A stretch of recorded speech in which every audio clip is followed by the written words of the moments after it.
Agaseke k'amakuru mu karere ngapfunduriye muri Uganda. Umugaba mukuru w'ingabo za Uganda General Muhoozi yatangaje ko yagarutse ku rubuga yise rwose ari Twitter nyuma y'icyumweru kimwe arusezeyeho. Ku rubuga rwe yanditse Tambak cyangwa se mu kinyarwanda ati ndagarutse. Abarirwa mu bihumbi bamuha ikaze kuri uru rubuga, bamwe bavuga ko imihanda yari yarabishye kuko atarahari. Kuri uru rubuga nk'ibisanzwe General Muhoozi yatangiranye n'ubutumwa bwinshi bwa buri kanya, ndetse yaraho yibajije ati BBC yamvuzeho iki gihe ntari impari. Mu bundi butumwa ati I will shake this world cyangwa se nzanyeganyeza isi. General Muhoozi avuga ko azasimbura se Museveni ku butegetsi, ndetse ubutumwa bwose yandika ubona ko hari ibihumbi by'abanyayuganda bamushyigikiye. Muhoozi yavuye kuri urubuga yagarutse bamaze kugira barenga miliyoni bamukurikira. Mu masaha make amaze agarutse barenga ibihumbi, ariko bikeya bamaze kongera kumujya inyuma, yandika batanga ibitekerezo abandi bamusubiza. Mu bibazo babajwe General Muhoozi byinshi byiganjemo kubazo yarari n'icyo yakoraga ariko ntiyabashubije. Mu butumwa bwe bwa nyuma yanyuje ku rubuga yise ku itariki 10 Mutarama uyu mwaka, General Muhoozi yavuze ko igihe cyo kuva kuri urwo rubuga rw'umuherwe Elon Musk w'umunyamerika kigeze ngo ajye kwita ku ngabo ze, ariko yizeza abarenga miliyoni bamukurikiranaga ko azongera kugaruka mu bihe bizaza asezera imihanda nk'uko bivugwa. Yari yanditse ati kubw'amategeko ndetse n'imigisha y'umwami wanjye Yesu Kristo, kuva kuri urubuga ngo mu mwanya inshingano zo kugarura amahoro n'umutekano mu karere. Ku nshuti zanjye z'abankurikirana byari by'agaciro kubana namwe kuri iyi mihanda mu myaka 10 ishize kuva 2014. Ndabizi ko munkunda ndetse ko muzakomeza no kunkurikirana n'ahandi hataraha. Yari yabasabye gukomeza gushyigikira se afata nk'umwe mu basirikare bakomeye. General Muhoozi w'imyaka 50 yakunze gushyira kuri X ubutumwa butandukanye butagiye buvugwaho rumwe, burimo bavuga ko ashaka gufata ibihugu nka Sudani na Kenya, ubujyanye n'uburyo yemera inkumi zo mu bihugu bitandukanye n'ibindi, ku buryo bamwe bagaragaza ko bidakwiye ku muyobozi wo ku rwego rwe, ndetse ibihugu bimwe byagiye bisaba Uganda ubusobanuro kuri ubwo butumwa yagendaga atangaza kuri urwo rubuga. Ntabwo ari bwo bwa mbere General Muhoozi yarakwiyeho konti ya X, kuko no mu mwaka wa 2022 yavuyeho. Icyakora hashize iminsi agaruka kuri urwo rubuga akunda kwiniguriraho. Uyu musirikare mukuru mu ngabo za Uganda mbere gato yo kuva kuri urwo rubuga yari amaze iminsi aterana amagambo na Robert Kyagulanyi Elias Bobi Wine, perezida w'ishyaka NUP ritavuga n'ubutegetsi bwa perezida Museveni, hamwe yanagezeho akavuga ko iyo ataba perezida Museveni aba yaraciye igihanga Bobi Wine. Ibyateje geregere ku mbuga nkoranyambaga. Nararanganije amaso y'inyamakuru byandikirwa muri Kenya. Abanyamakuru bakiza amakaramu ku mpapuro barandika banitswe amazi akomeje gushyuha ku butegetsi bwa perezida William Ruto, ndetse bamwe batangiye guhwihwisa ko ashobora kweguzwa kuri uyu mwanya ataramaraho imyaka 3. Bwana Ruto arashinjwa kunanirwa kurinda abaturage, hamwe inzego z'umutekano zishinjwa gushimuta abaturage bakurirwa irengero, cyane cyane abagaragaza ibitagenda mu gihugu nk'ubicyuka muri guverinoma cyabaye umukara. Nyuma yo Justin Muturi usanzwe ari umunyamabanga wa leta ushinzwe abakozi ba leta ashinjiye umukuru w'ubutasi gushimuta umwana w'akarekurwa ruko perezida Ruto ahamagaye.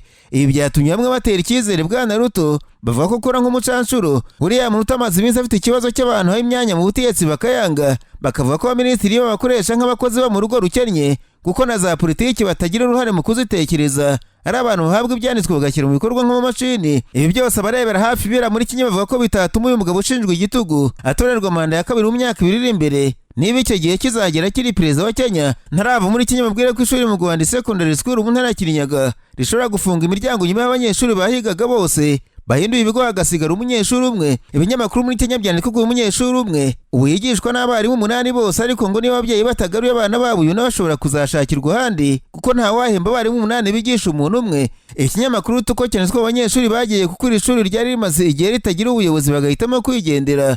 Inama y'igihugu ishinzwe abarimu muri Kenya iherutse kwicara yanzura koherezaho umuyobozi n'abarimu, ariko bagira abana barahashize barigendeye. Amakuru ava kuri ishuri rishobora guhindurirwamo ikigo cy'imyuga cyangwa se hategurirwa abarimu, kuko bigaragara ko abanyeshuri batazagaruka kuhiga. Biranavuga ko ababyeyi bose bareraga muri Muhoozi secondary school bari kwegerwa umwe kuri umwe bagasaba kugurura abana mu kigo uko bikabije. Mu biganiro yakomeje ngo barebe niba Muhoozi rizagumya kwigisha igihe abana bagaruka, cyangwa se bitazakunda rigashakirwa ibindi ryakora inyubako za leta ntizipfa ubusa. Gacoki Gitaro, umudepite uhagarariye Kinyaga mu nteko ishinga amategeko, anenga komisiyo ishinzwe abarimu muri Kenya gutinda gushyiraho umuyobozi w'ishuri. Ababyeyi bakabona ko kwiga ari nko gukina bagatwara abana babo ahandi. Ababyeyi baganira n'ikinyamakuru The Standard gito bavuze ko bemeranye n'umudepite ko kuba komisiyo ishinzwe abarimu itarabatanze kare ariyo mpamvu ishuri ryabuze abana.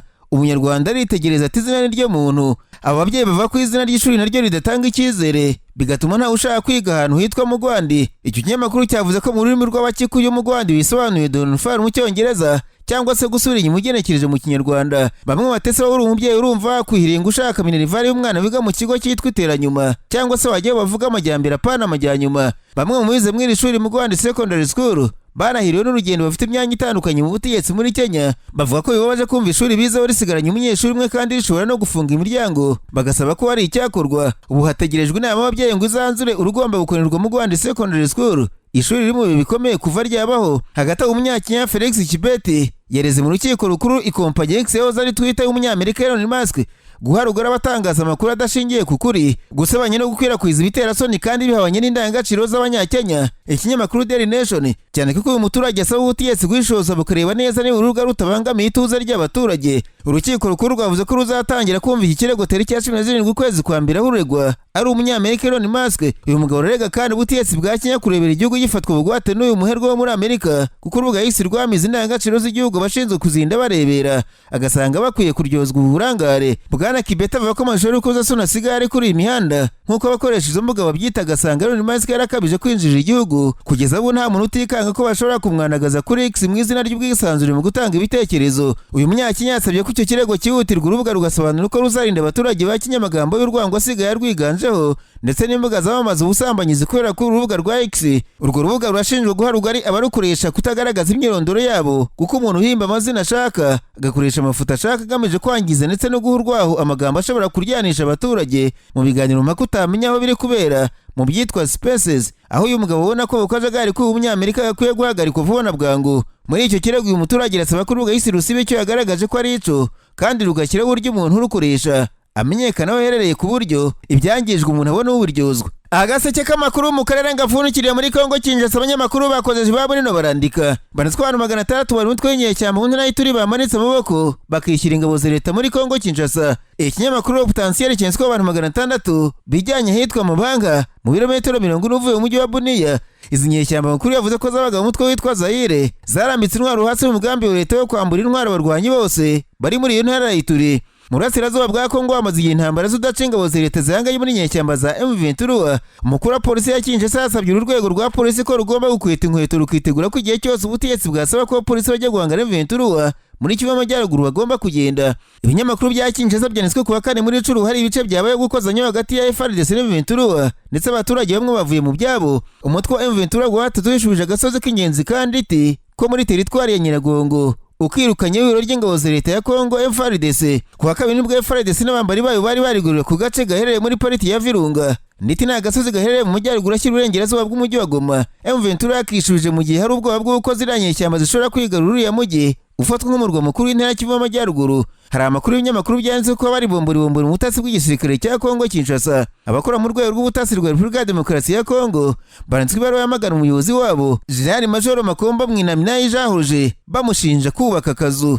Tariki ya 19 Ukuboza ko umwaka ushize nibwo General Major Makombo yagizwe umuyobozi w'uru rwego asimbuye Major General Christian Dankweri nk'uko icyemezo cya perezida wa Kongo cyabisobanuye. Umwuka hagati ya Major General Makombo n'abofisiye bakuru muri uru rwego si mwiza nyuma yaho ahaye akazi mu biro bye abantu 3 bo mu muryango we bari umuhungu we, umukobwa we na mubyara we. Mwibara abofisiye banditse bagaragaje ko kwinjiza mu muryango wa General Major Makombo muri uru rwego ruri mu nkingi za mwamba z'umutekano wa Kongo biteye agahinda, kuko nta bumenyi bafite mu bijyanye n'ubutasi. Ibara yagejejwe kuri perezida wa Kongo Tshisekedi, ku mugaba mukuru w'ingabo za Kongo, ndetse no ku biro bishinzwe igisirikare mu ngoro y'umukuru w'igihugu. Hagati aho ku mwono y'imbaga z'abanyekongo hari hakwirakwiriye amakuru ko umuvugizi w'inyeshyamba za M23 Uringoma yitabye Imana cyangwa se yakomerekejwe bikomeye mu bitero. Leta Colonel Uringoma nyujije inkuru zimaze iminsi zivuga ko ingabo za leta ya Kongo zamuteze igico zikamwica. Mu ntangiriro z'iki cyumweru nibwo abanyekongo babogamiye ku ruhande rwa leta batangiye kwirakwiriza inkuru z'uko Leta Colonel Uringoma ndetse n'uwitwa Harimagi bishwe n'FARDC na Wazalendo nyuma yo gutegerwa igico muri teritwari ya Rucuru.